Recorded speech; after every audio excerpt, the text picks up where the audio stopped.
ఇవాళ south Coast zone GM గారు విజయవాడ రావటం, సందీప్ మాధుర్ గారు వారిని ఆహ్వానించడం నిజంగా కొత్త జోన్ ప్రారంభంలో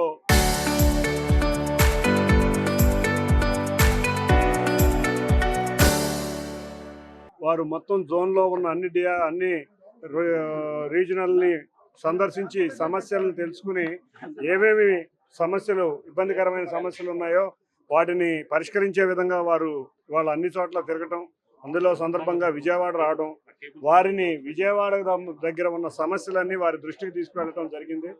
ఇందులో భాగంగా విజయవాడలో ముఖ్యంగా దేశంలోనే అతిపెద్ద జంక్షన్ అయిన ఈ విజయవాడలో ఎన్నో ఇబ్బందికర పరిస్థితుల్ని ఇక్కడ రైల్వే స్టేషన్ ఎదుర్కొంటున్నారు. వాటన్నిటినీ వారి ముందుకు తీసుకెళ్లడం జరిగింది. అతి ముఖ్యంగా విజయవాడ నగరానికి ట్రాఫిక్ సమస్య. ఈ ట్రాఫిక్ సమస్యకి గుణదల్లో మొన్నే ఒక ఆర్ఓబి ఓపెన్ చేశాం. రేపు ఇంకా 8 ఆర్ఓబీలు శాంక్షన్ అయినాయి, అన్ని క్లియరెన్స్లు అయినాయి. కానీ జోన్ మార్చడం వల్ల వాటిని టెండర్లోకి వెళ్ళలేకపోయారు. తప్పకుండా వాటిని ముందు పరిష్కరించాలని కోరాం. వాటిలో ముఖ్యంగా కొత్త రాజేశ్వరిపేట నుంచి పాత రాజేశ్వరిపేటకు ఉన్న 1E, ఎందుకంటే రోజు 56 సార్లు గేటు పడుతుంది.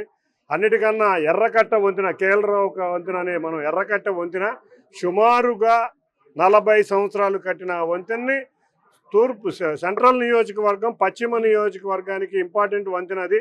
దాన్ని 4 లేన్కి డిపిఆర్కి ఇచ్చారు. ఇంకా డిపిఆర్ వారు సిద్ధం చేయలేపారు. దాన్ని కూడా అర్జెంటుగా పరిశీలించాలని కోరాం. వీటికి తోడు గుణదల్లో ఉన్న ఎల్సీ నెంబర్ 8 ఎన్నో సంవత్సరాల కోరిక, అది కూడా అడగడం జరిగింది.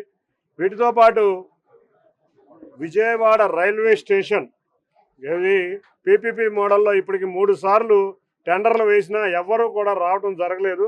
కాబట్టి దీన్ని వేరే మార్గంలో టెండర్లు వేసి దీన్ని అమృత భారత్ స్టేషన్ కింద ఎందుకు ఇంత పెద్ద స్టేషన్ని చేయలేకపోవడం చాలా బాధాకరం. దాన్ని ఇమీడియట్గా చేయాలని కోరడం జరిగింది.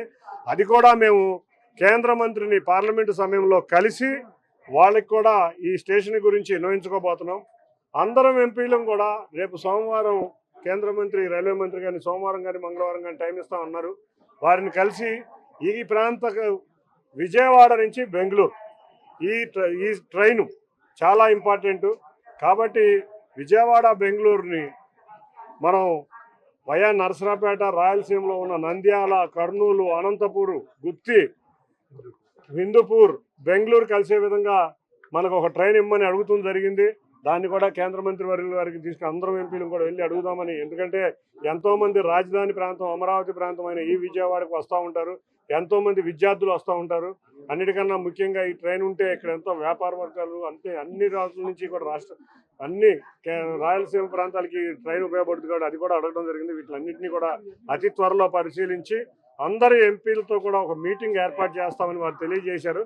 తప్పకుండా ఇటువంటి మీటింగులు ఏర్పాటు చేసి రైల్వే సమస్యలన్నీ పరిష్కరించాలని కోరుకుంటున్నాం. ఇప్పటికే రైల్వే బడ్జెట్లో ఆంధ్రప్రదేశ్కి అత్యధికంగా నిధులు ఇచ్చిన బడ్జెట్ ఏదన్నా ఉందంటే ఇదే బడ్జెట్. దానికి ముందుగా గౌరవ ప్రధానమంత్రి నరేంద్ర మోడీ గారికి, రైల్వే మంత్రి అశ్విని వైష్ణవ్ గారికి, అన్నిటికన్నా ముఖ్యంగా మా ముఖ్యమంత్రి నారా చంద్రబాబు నాయుడు గారు ప్రతినిత్యం ప్రజలతో ఉండి అన్ని సమస్యలను తానే పరిష్కరించే మన చంద్రబాబు నాయుడు గారికి ధన్యవాదాలు తెలుపుతున్నాం. అతి త్వరలో అమరావతి రైల్వే స్టేషన్ కూడా ముందుండాలని కోరుకుంటున్నాం. వీటితో పాటు కొండపల్లి స్టేషన్ కూడా అమృత్ భారత్ స్టేషన్ కింద పెట్టమని అడగడం జరిగింది. ఇటువంటి ఎన్నో కార్యక్రమాలను మేము కోరటం జరిగింది. మరొకసారి నెలన్నరలో మరొకసారి మీటింగు విశాఖపట్నంలో కానీ, విజయవాడలో కానీ, ఇంకో చోట కానీ వేద్దాం. అందరం కలిసి మళ్ళీ కూర్చుని వీటిని త్వరగా ముందుకు తీసుకెళ్దామని వారు చెప్పడం జరిగింది. అంతకుముందు వారు సౌత్ సెంట్రల్ రైల్వేలో కూడా పనిచేయడం వల్ల ఈ ప్రాంతం మీద గట్టి పట్టు ఉంది. కాబట్టి ఇటువంటి అధికారుల ద్వారా సౌత్ కోస్ట్ రీజన్ మరింత అభివృద్ధిగా ముందుకెళ్తుందని తెలియజేసుకుంటూ గౌరవ ముఖ్యమంత్రి నారా చంద్రబాబు నాయుడు గారికి, కూటమి ప్రభుత్వానికి, అందరం కూడా ఈ ప్రాంత సమస్యల మీద పోరాడే ప్రతి ఒక్కరికి, సమస్యలని పోరాటంగా సాధించుకునే ప్రతి ఒక్కరికి పేరు పేరున ధన్యవాదాలు. అన్నిటికన్నా ముఖ్యంగా విజయవాడ నుంచి ఒక ట్రైన్కి కనకదుర్గ అమ్మవారి పేరు పెట్టాలని కూడా కోరటం జరిగింది. దానికి కూడా సానుకూలంగా స్పందించడం జరిగింది. Thank you.